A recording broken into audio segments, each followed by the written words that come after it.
If you're a gardener here in Florida, you are going to be very happy with what you can plant in November. So let's go through the entire state.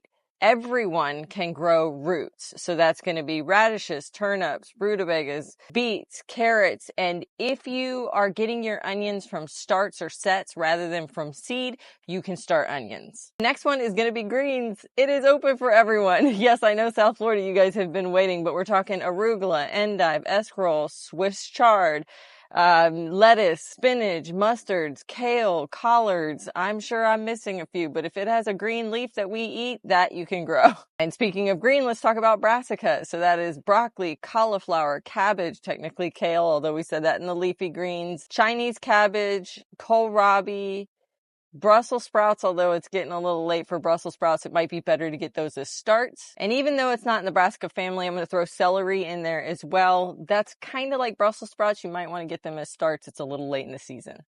Now, a fruit that is really good for this time of year for the entire state is going to be strawberries. I just did a video on my YouTube channel about how I put in plugs, so check that out. And then another one that's super exciting, and I know you guys have been waiting, is garlic. Now, you have until basically the end of December to plant your garlic, but you want to get it in sometime between now and then.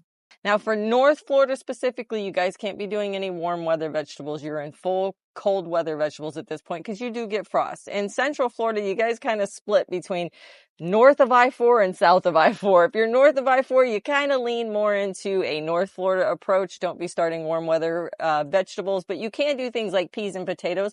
They like cold weather, but not like super cold weather, but that's perfect for us. South of the I-4 line, you guys don't typically get frost, so your tomatoes and your cucumbers and your squashes and all those things that you have been growing, they should continue to grow, although they will slow down. In South Florida, you guys are special. You grow everything this time of year. You can grow cold, you can grow hot, you can grow warm.